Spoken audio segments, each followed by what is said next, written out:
Welcome to the Naked Coach Collective. We're not just your average coaches, we're your powerhouse of inspiration and your no-nonsense guide to unlocking your hidden potential. We are an eclectic mix of four, each with a unique journey, but we share a passion for transformation through coaching. Tune in every week for topical discussions and witty banter on all things coaching. There might be a few laughs along the way too, but don't be fooled. We're serious about helping you navigate life's twists and turns with clarity and confidence. Are you ready? Sit back, relax, and immerse yourself in the Naked Coach Collective podcast.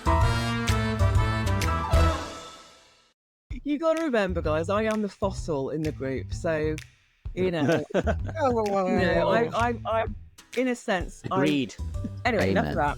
I'll stop going me, Davina, Australia. Why change your habit, Sarah? I'm joking. I did a HIIT workout the other day. Oh God, I was in tears almost. This is like the first proper training that I've done in like years. Yeah. And then I did one yesterday. So horrible. Right at the end, because you got to do like a cool down and you're doing all these stretches and everything, and one of them it gets into like a little bit yoga-y with some of the stretches, and one of them's where you lie down on your front and then you like push up to like stretch your abs and what have you. And I was, bear in mind, I was an absolute puddle, right? Just a sweaty mess. And then I feel this thing on the small of my back, and I'm like, oh, and I turn around and Milo's licking the sweat out the bottom of my back. I'm like, oh, you dirty little tosser. Milo is Ian's dog, yeah? Just for... Yeah, just for clarity, yeah. Milo is the dog. I'm not sure whether that makes it any better, to be honest. Yeah, his 2-year-old son wasn't having a drink. But anyway, so yeah, I'm going to go on a walk. Listeners, we've actually never seen Milo, so it's just we're just. I'm just. Is he there, Ian? Is he there with you now? I'm not sure you are. Is he there now? Don't worry, I'm not some kind of person. I do actually have a dog. Right, I think we need to get started, people. All right. Okay. Hello, everyone. Hello, listeners. Welcome to this episode of the Naked Coach Collection podcast. Today, we're asking... Collective. What did I say? You said collection. Collection. We're not collecting. We're keeping that in, by the way. So that is the intro. Not the intro. I'm editing this one. I'm editing this. I am editing this. These are the bits. It's got to be the. That has got to stay. That's so good. That's got to stay. That could be the outtakes. Listen, that's not funny. Do you know how many battles I have with my head in terms of collective and collection? The amount of times I tell me I'm not. Speedo is exactly what you're talking about. Yeah, pillows and pillows. Pillows. I still can't do it. We're going to change his name, right? Because okay, I didn't even hear myself say it. Okay, go for it. You're doing well, though. Right. Take two. Here we go. Right. Hello, listeners. Welcome to today's episode of the Naked Coach Collective podcast. Today we are going to be talking about a basic question, really, which I think a lot of people may not have even asked themselves. So, why do you want to be a coach? I'll let that sink in for a while. Why do you want to be a coach? So today we'll discuss the four of us. We're very lucky to have all four of us here. We've got Sarah, we've got V, we've got Ian. Hi, everyone. Sarah's joining us from Australia. So I'm not... Well, let's not that one yet. To say that. You don't have to say that. So we'll find out why... Sick of hearing it. But I'll give you the beat. I'm joking, Sarah. I love it. I'm joking. What? So we'll find out why we all wanted to be coaches. And we'll also be talking about why you might want to be a coach. So let's get going. And today we're going to start with Ian. Yes. How can I help you? What do you think was pivotal moment in your realization that you wanted to be a coach, and why did it set you off on this journey? I don't think there was one pivotal moment. I think it was a collection of moments. So I'll delve into that a bit more. So, as part of my job as a project manager, hitting my mic. As part of my job as a project manager, you also take on the role and responsibility of being a mentor. And part of being a mentor is also coaching them as well. Only I didn't realize I was coaching them at the time. And I always really enjoyed that side of it more than the actual managing of projects. And I enjoyed more leading teams of people to reach an ultimate goal. Yeah. And achieve a change, whether that's obviously in what I was doing was in business side of things. But I always enjoyed the leading of the people and the mentoring of the junior members of staff to help them get into the same role that I was in, more than the actual management of projects. And as I've mentioned on previous episodes, I was, when the pandemic hit, I thought, well, now is a good opportunity. Now I'm working from home on a regular basis to get a bit of extra income, get some money on the side. And so I was going from one business model to another, essentially and failing at each one, not really understanding why. And I was chatting with someone at my job, and they were like, "You're really good at helping people. You're really good at this and that. Have you ever thought about coaching?" And it never really kind of triggered anything for me at the time. I just knew that I enjoyed the kind of mentorship side of the role that I was currently in. And then, because to me at the time as well, coaching was just like a hippie life coach, tree hugging type thing, and because I was ignorant to it. Essentially, I was just very ignorant to it, so it never really registered as something I would be interested in. I thought, I don't want to be sat in a retreat teaching yoga. I just had that kind of image in my head, which is obviously very wrong.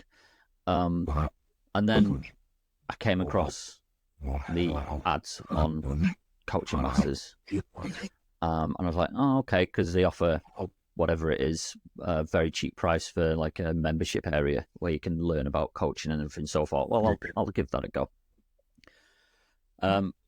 Yeah, it kind of blew my mind really with the different elements of coaching and what's involved in it really. And the only way I can describe it as a point where I knew I wanted to do this is I had the same feeling after watching those training videos about how to coach people and what coaching is and all that kind of thing, as when I knew I had to go traveling. So back in 2011, 2010, I think it was, I was in an apartment with my friends, and we laid a map out on the floor and just said, right, where are we going? And from that moment, I knew I had to go traveling. It was just like a guttural, physical feeling in my stomach, in the pit of my stomach, that I had to do this no matter what. And so I lived like a hermit for a year to save up as much money as possible. Moved back in with my mother, which was awful. Nothing to do with her. It's just moving back in with your parents is awful. Sorry, Mum, if you're listening. So yeah, you're just willing to sacrifice so much to get what you want. It's that same kind of feeling with the coaching side. It's very much more of a feeling for me more than anything. It's just something I have to do. And helping people along the way, as I was in the project management role, doing that mentorship and helping them along their journeys. It's just an effect of the coaching where it's like, okay, I feel good about helping these people as well. So it's that gut feeling plus the helping of people, which is why I want to be a coach. I feel like I'm not explaining that very well. Well, it sounds like... But I don't care. No, but your gut feeling, it ignites the desire. And the passion is there, and you can feel it. So whether you've come across as you have come across as to why you got into it, absolutely, and the passion is definitely there. Could I ask a question, Ian? Because it's stuff that we're all sharing that's new in some ways. You mentioned that you went through a lot of other business models of different things before. Someone mentioned coaching to you, and you mentioned the word fail, and you said that quite strongly. Why did you feel you failed those? Because none of them worked. In what way? So I didn't make any money from any of them, and I gave up on them. Okay. Because there wasn't that feeling like there is now. Whereas this, I know will not fail because it's not something I'm going to give up on. Yeah. Okay. Whereas because in my, as I teach my clients, there's no failure until you give up.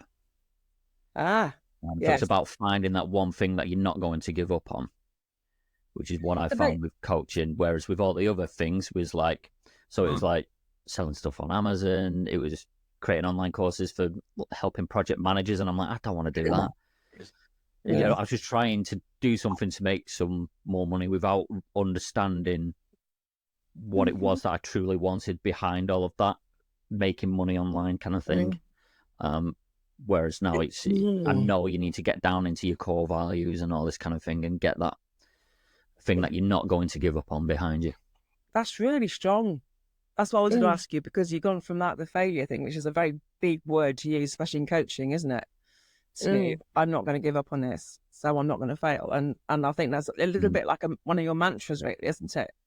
Yeah, exactly. That you won't fail because any small steps is better than nothing, and you're not going to fail because you keep going. So that's what I was interested in. And again, it's when you say it's difficult to describe, you're right, because it is a feeling, it's a gut, intuitive type. I wouldn't say quite instinct, but it's there. I think you've got to have that in any area, and that's why with coaching you can coach anybody, isn't it? But yeah, I think you're right. You've got to have that passion. But also, you know, that failure, the word failure, it still has a positive element to it, where you are at your place where you are right now because you've had those experiences and you've learned, whether you think they're failure or not, and that, you know, it's debatable. I would potentially put it as a learning experience. You know, you've brought all that with you. And how would you know that what you're doing right now is the exact same thing, is the right thing that you should be doing if you hadn't tried those other things? You could say, "Oh, I tried it. It wasn't for me. I realized that. I figured it out." And now you've got this coaching world in front of you that you can confidently say, "I've tried everything else. I've learned from everything else that I could have learned, and I'm bringing it to this thing that I'm so passionate about."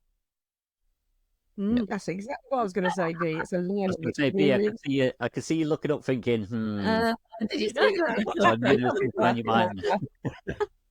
Yeah, it's just because it's a word I've used myself with closing my other business, and I used it quite a lot to start with, and you all tell me not to because it was an experience. So when you were saying it, it was like, what did you say to me, Ian? You need a coach, right? You need other people to see these things in you. Absolutely, 100%. Oh, Sarah being told straight away. Like it's like you do this. Oh, I love it. Sarah, come on, why don't you carry on? Coaching, when did it come into my aura? I'll go down the hippie route here, Ian, just for you. I'd quite like to do a retreat and play yoga, but hey ho. Yeah, I would. It looks so relaxing. I just wouldn't want to host it. When did coaching come into my... many years ago, I think, to be honest. I was aware of it. And going back then, like you've mentioned, the hippie bit in, I think going back to when I first sort of clocked the word, it was very much sports orientated. And I wasn't looking at sports orientation. But even though it's important, exercise is important. So I had it in the back of my mind, I don't know, 10 plus years maybe, alongside being an occupational therapist. And I think aware that at some point I knew I would have to alter my career pathway because of what it was taken out of me personally. as well as professionally. But I didn't do anything about it. I just had it there and back burner type stuff going, oh, yeah, that's interesting. Oh, you could do that, because it is so OT like. It's so lifestyle management like. It's very problem solving, practical, blah blah blah blah. And you know, I was coming towards planning sort of retirement stuff, and I've moved jobs fairly regularly through my career to different types of OT roles within the NHS. And it's been good. I find that's very, very healthy to do. I think I've sort of coached myself with that. Don't stay too stagnant, move forward, keep fresh, and that's worked for me. And my ultimate pre-retirement job was this job I took on, and it was, in theory, fantastic. It was setting up a brand new service. It was looking at well-being for people. It was preventative, promoting good, you know, how you look after yourself, working with people in the community. It had all the workings of being OT focused. So in theory, it's fantastic. So I thought, yeah, it was a promotion. Give it a go. Well, I drowned, basically. I drowned in it. It was such a huge ask. And sadly, the girl that took the job on from me, she's left the profession completely now. So it speaks volumes. But anyway, going back to that, I took it on thinking, yeah, give this a go. Lovely people I work with, but it was just huge. Typical NHS throw in, oh yes, let's do that. Boom, let's set it up with no backing, no structure, no nothing to it. You know, no funding for extra staff or anything. So I wouldn't say it was doomed to failure, but it failed for me, and I became very unwell. And I think also I was heading that way because I'd worked through COVID, I worked on a ward, and it was all very not natural, and it took its toll on everybody, didn't it? So the trigger that took me off my job for 10 months was I was collating some patient information. You guys will laugh your socks off at this because you know what I'm like with IT. And my lovely assistant had put all this together on a database, my patients, because I was covering 6 surgeries, which was a really ridiculous amount of people.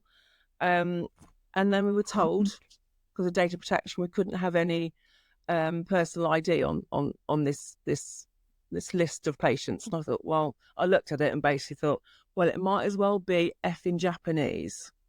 And it was literally that trigger that just went, my brain just went, and it couldn't function. It just couldn't. It just went into like meltdown.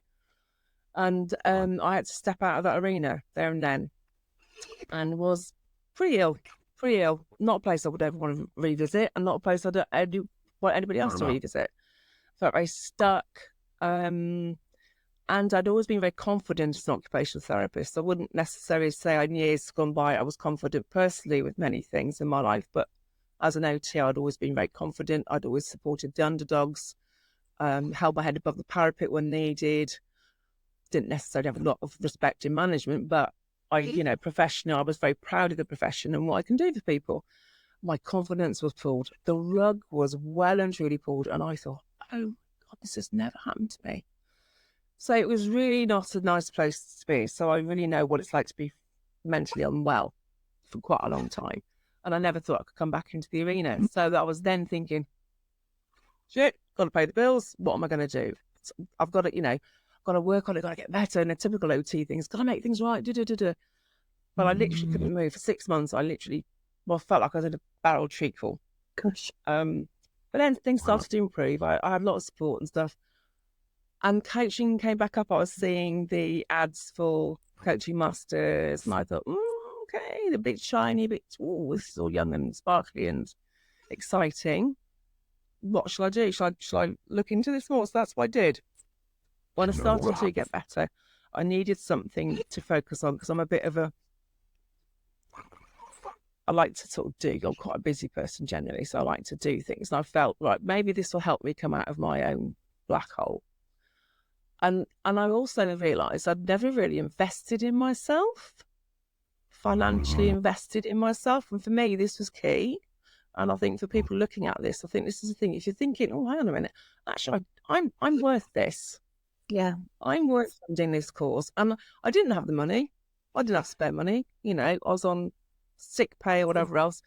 But I thought, I've got to do this. Something told me this would be a way forward. And part of me was thinking, this is going to be a way out. This is going to solve all my problems, and I'm going to not go back to OT ever again, burn my uniform, get on with it. So it's a little bit unrealistic. I think that's another topic we can discuss another time. But I thought it can perhaps help me on my recovery as well. So that's why I did it.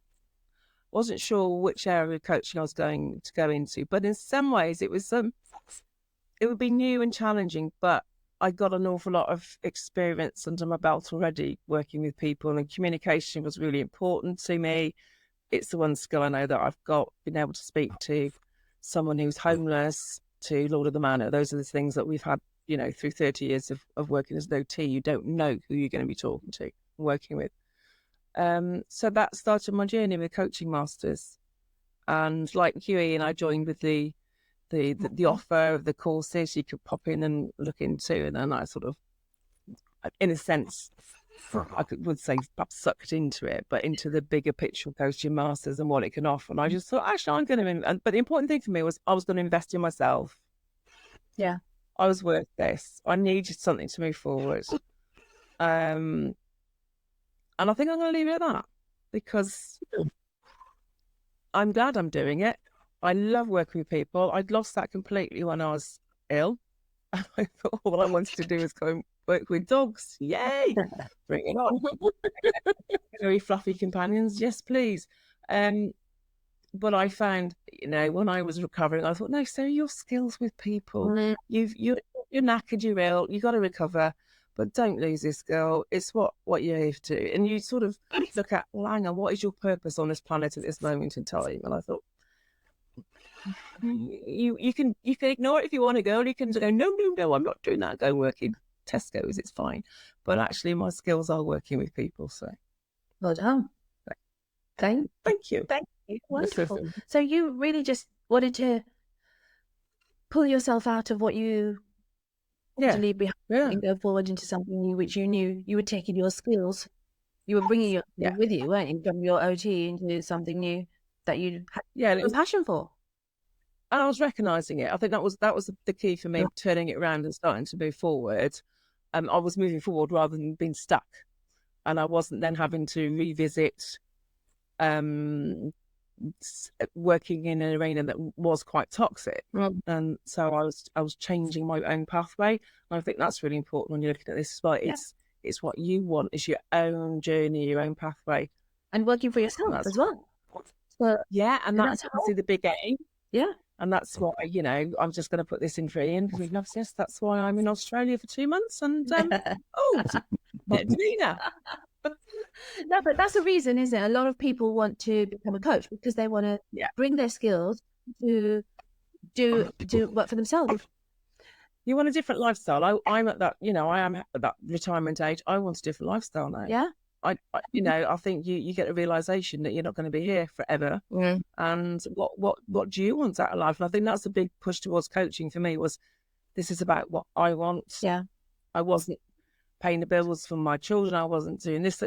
This was the first realization that it's about what is it that I want to do. Yeah. And I mean, may I just say, I know you call yourself sort of the Mother Hubbard of the group, but, it's really inspiring to see, it's not too late. 30 years as, working for the NHS occupational therapy, you're not saying, oh, it's too late. You want something and you're going for it. And I know another lady like that is our Bee. Just before we move on to B, sorry. Sorry? Just before we move on to B, sorry. Sarah, was Dee calling you old then? Oh, no. It's never too late. I never said old. How rude. I said Mother Hubbard. She calls herself. Sorry, Sarah. I do. And I would just say, just to clear the air here now, folks, I would say retirement is a dirty word in my vocabulary now. That should be absolutely erased, because we're all in different arenas. None of us are, I look at my kids, they're never going to be able to retire. So let's get rid of that. It's not a healthy one. And I say, look at the next chapter where you have choices. And this, is where coaching really comes in. Love it. Absolutely. Thank you. Okay. Actually, you just said something there that just sparked something that Ian told me to read, which was, and I hate trying to say the name of it, Ikigai, because actually This is, and I'm trying to remember the culture in Chinese, Japanese, I can never remember. Japanese. Yeah. And they don't have a word for retirement. Oh, wow. It doesn't exist. And they live the longest lives of most people in the world. And it's just interesting that you said that, you know, you don't like the word retirement. Anyway, I digress. Sorry. So how did I get into coaching? Okay, let me have a think about it. Well, I know when it happened. So when I found coaching, I was actually in grief therapy. So I had a business at the time. I had a ladies' boutique, and in January 2021, during COVID, during lockdown, my sister passed away within a week in hospital, unexpectedly. Not expected. And through that period of time, through trying to organise a funeral and, you know, that you couldn't have, or, you know, in the format that's normal. And then the world opening back up, my business opening back up, fighting like hell to keep my business, which I'd done right from day one of COVID. Got to the end of that year, so that was 2021. I hadn't really thought or done anything about my sister's death. It just happened. Does that make? I don't know if that makes sense to everybody. You just got an autopilot and you just do. And come the Christmas, I didn't want to be around. I didn't want to do Christmas without my sister. So I took off. We went off to Norfolk for Christmas because I thought that would solve all my problems. As you all know, running away doesn't do that. And Christmas Day, I woke up really early in the morning. I got up, sat there on my own, and I wrote a diary. First time I'd ever written a diary since I was about 12 years old. And I wrote to my sister. And I knew that something was wrong, and I knew I was wrong. Sorry. And I knew I was falling. And I didn't know what to do. I'd never felt like that. I've been such a strong woman all my life, cope with everything that's been thrown at me. And I've had some pretty few things thrown at me. And in the January, I actually went and asked for help. This is the hardest thing I've ever done. And I found the doctor, and I had to have some tablets because I'd had some not very good thoughts. And then they put me forward for grief counselling. But if any of you know, at that time, trying to get counselling without paying for it was really hard. So I waited nearly 6 months, and I got my counselling, and it was great. Actually, I got a really good woman. I connected with her, and it really helped me get over some of the real guilt I felt around my sister's passing. And at the same time as that happened, I think I'd run out of steam for keeping the business going. You know, it got really hard, whether that was me or whether that was, I don't know. So at the same time, coaching started coming up on my feed. And I don't know how or why. Maybe it's because I talked about therapy. It's all very clever stuff. And like Ian, like Sarah, I saw the Coaching Masters. You can join for this low price and get all this content. And I thought, what is coaching? I didn't even know what it was. I've never heard of it. And I thought, oh, I've gone to sign up, have a look. So I did. I signed up and I started looking around, and there is a huge amount in their vault, which is fabulous stuff. And then sort of, I don't know, I just, like Sarah, don't know how I got caught up in it, but just decided to invest in myself. I did the first course, which was the certification. And I think that was when I knew it was not just about helping me, and it was helping me because my therapy took me so far. Dealt with what I felt around my death and various things in my past, but yeah, and then you want to move forward. Then I actually felt like I could possibly have a life, that there was something more after her passing, which I'd never felt for that whole sort of lead up to it. I just felt my life that I should be with her. I shouldn't be here. I should be with her. And so I found coaching and did this sort of certification. I thought, God, this is really powerful stuff. This is really clever. So I thought, I can do more of this. Again, like Sarah, didn't have the money, but it's amazing what you find when you haven't. And I enrolled on the course. And the format of the course, when you share coaching with others, was so powerful, not just realizing how I could affect people, or not affect, how I could help people, but how they helped me, how it helped me. And I was sold, really. Within 2-3 weeks, I was sold. It was like a passion. It was like, something's brought me here. I'm definitely supposed to be here. I am definitely supposed to be helping others. And like Ian, I've been in management roles. I run a team of 50 women, you know, and had to sort of motivate them. And so I've been doing it all my life, really, but in various different guises. And so that's how I became a coach. And that's how I'm here today, as passionate as the day that I started training. I had a session with a client last night, and I've been a bit doubting of myself lately. You go through these dips and highs, don't you, guys? We all do. And this is just a second session, but I just realised, actually, I came off that session and I realised, and this is going to sound really big-headed, so it's not meant that way. It's just reaffirming myself. I actually said, do you know what? You're a bloody good coach. And I don't say things like that to my, they'll all say this. I do doubt myself quite a lot in areas, and that's a mindset thing that I work on all the time. But it just gave me that, do you know what? Actually, it's just those moments that you give your clients, and there's lots of them, you actually get back. And that's my story. Okay. Thank you for sharing. Thank you so much. Thank you. I just want to tell you, you know, so much resonated with me when you were saying that, because you just talk about the passion that comes through in it, and something called you. And I think we all felt it, you know, to a degree, where suddenly we're seeing all these adverts on Facebook and for what we're actually looking for. I mean, how on earth? Because they're listening. It's like we're manifesting it, you know, and similar as well. Like everyone said, you know, we see it and you think, okay, they were just talking to me. You know? Like, gosh, you'd be a really good coach. And I thought, oh, I'll have a look.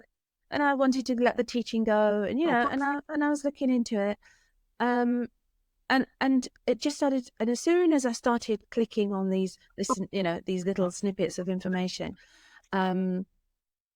it was all, you know, it was all there.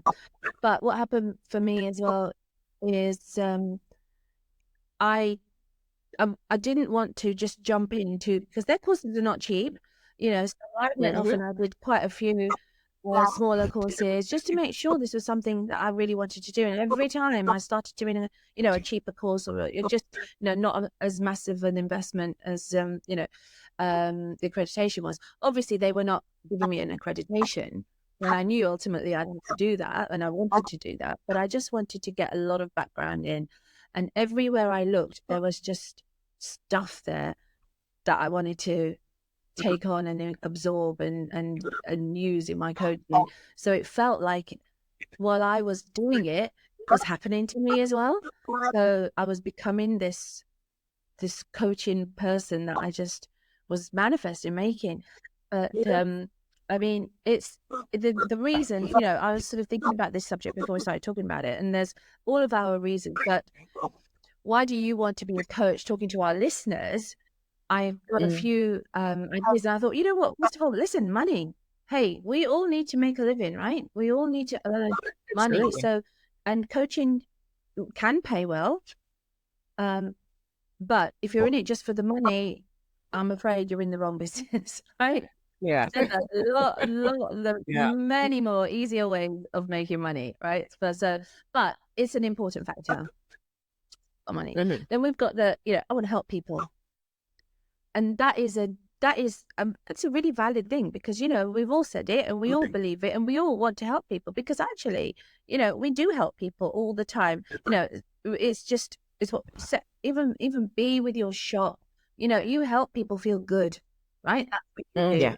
You know, Ian, you facilitate all sorts of things and you help people and you answer their calls at whatever time. I know you do, when they need your help, right? You want to do that and you do that. And Sarah, OT work is just phenomenal. You know, so we all want to help people, you know, and teaching is that. So we want to help people. We want to earn a living, you know, but we also want to develop ourselves. as well, our own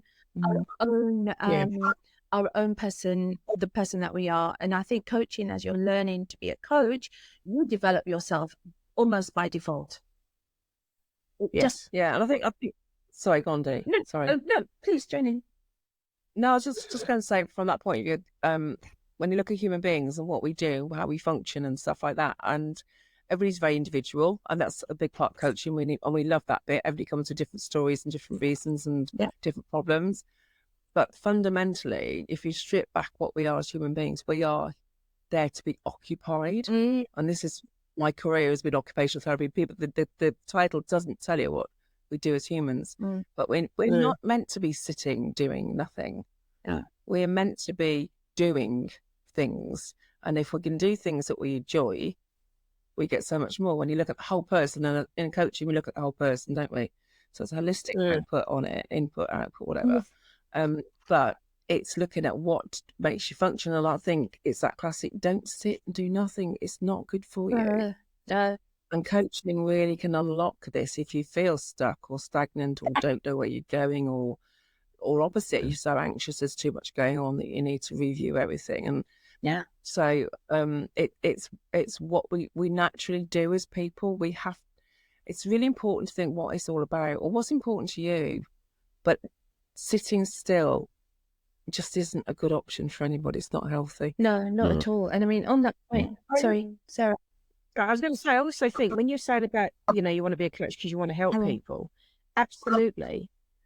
But I also think that when you come into coaching, you start to realize that it's not about, I think one of the things we do really well as humans is tell other people what to do. I hate to say this, but we have this trait, and that isn't coaching. And I don't think people realize that. People looking for coaches, you're looking to be coached. And even before you become a coach, I don't think you realize that isn't it, because everybody thinks they've got to be an expert. You're not you are the expert as a coach, of course, but you're not the expert in that person. So there's no good you saying, well, this worked for me, try it. You've got to find out what's going to work for them by asking the right questions. So I think there is that help. Yeah, we want to help, but coaching help is very different to teaching help or mentoring. You understand what I'm trying to sort of get, I think, there's kind of quite a fine line, isn't there? So, and I kind of veer on both sides as part of my kind of program. So we go through this whole coaching element at the start where we're figuring out what they want and all this kind of stuff, and then we move into more of a okay, do this. This is what you need to do, and then they come to me with problems when they're doing things, and it's like, try this, try that.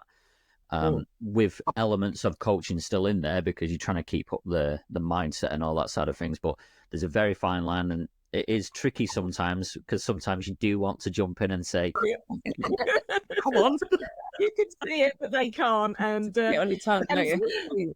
That fine line comes with, there's a really great saying, and it's like, you only know what you know.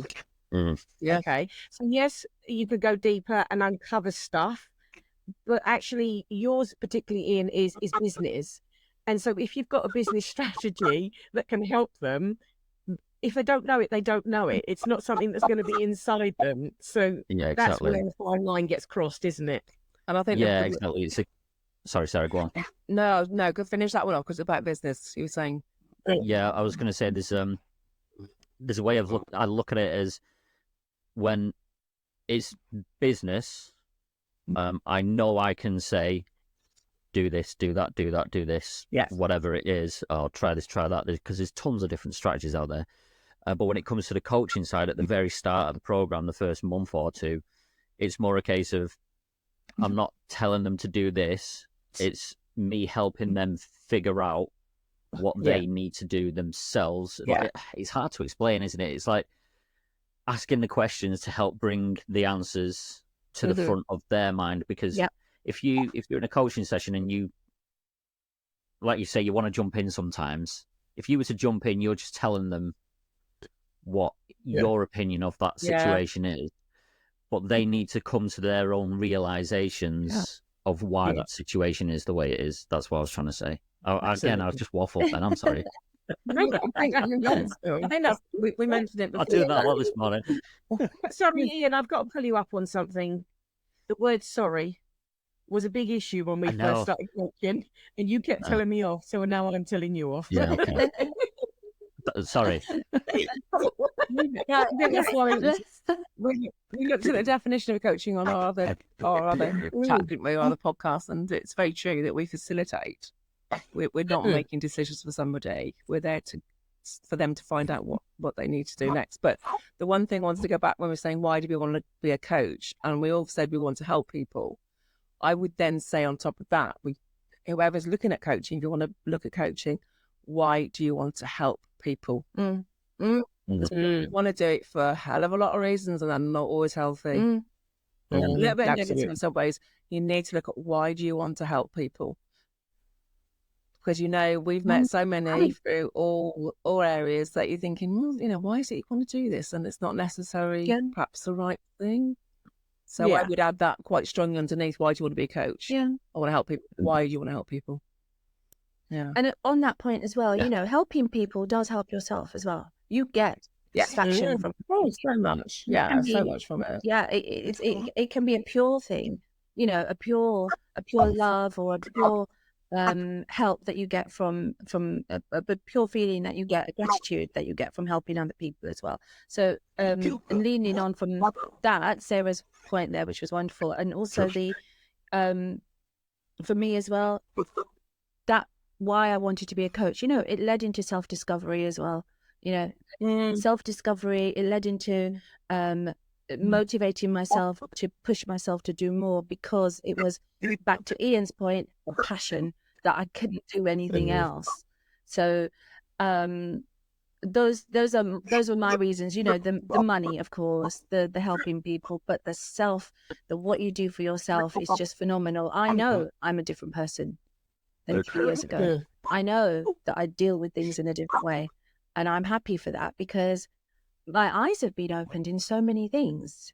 Actually, it brings to mind just a coaching conversation I had with a client only a few weeks ago, and we've touched on this throughout the session today in terms of deciding why. Your decisions, as often you're faced with a multitude, and Sarah said, you've got all these ideas and you've got all these options, or you've only got 2 options or whatever. But what I found as well, I learned this, actually, it's not mine, I learned it from TCM, and it's the idea of where you've got 2 options and you think about, well, what does your head say?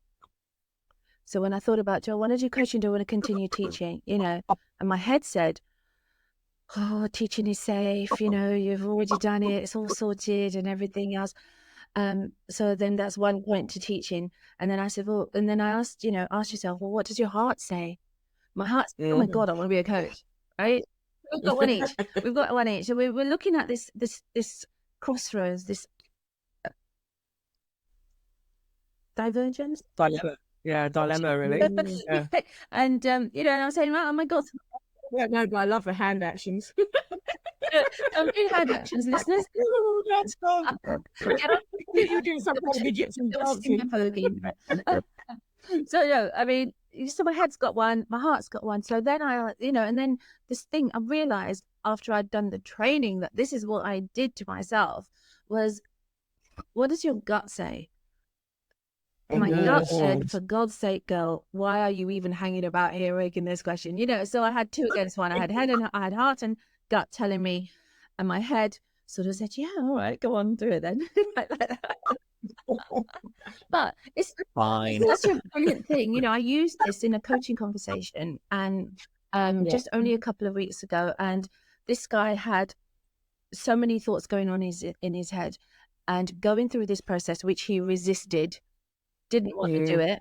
And I said, right, no, come on. I've kept bringing it back. You do this. This is how we're going to do this. This is how we're going to. And eventually, he cleared out so much and got this clarity to make a decision, which had been plaguing him for months. Can't make a decision, can't make. So, that idea of the coaching can give you the power to to do that for yourself and for other people is just phenomenal. And every time I have a coaching conversation with someone, it just reinforces that this was the right thing. Heart and gut helped. If it was heart and head, it would have been fine. As long as there's two things against one, go with two. You know, I mean, I haven't explained that clearly, and I will at some point in the future. But I was just like, thought, wow, this is great. This is great. And that keeps reinforcing why I want to be a coach, and why, you know, why a lot of reasons why a lot of people want to be a coach, as well as the basics. Okay, should we wrap it up there? Absolutely. Well done. Any final thoughts, anyone? Passion. I just think passion is so different. And you know what? The one thing you said, Dee, everybody thinks money is such a dirty word to talk about. It really is those words, right? But at the end of the day, right, you can either earn money doing something you hate, or you can earn money doing something you love. That makes a difference. Yes.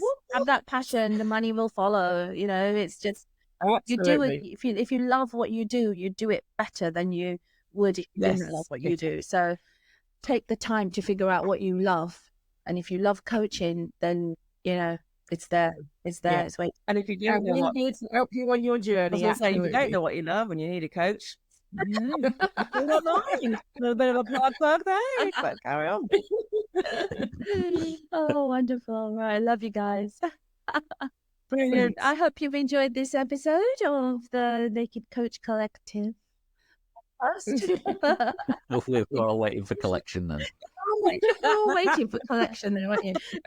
Just leave in.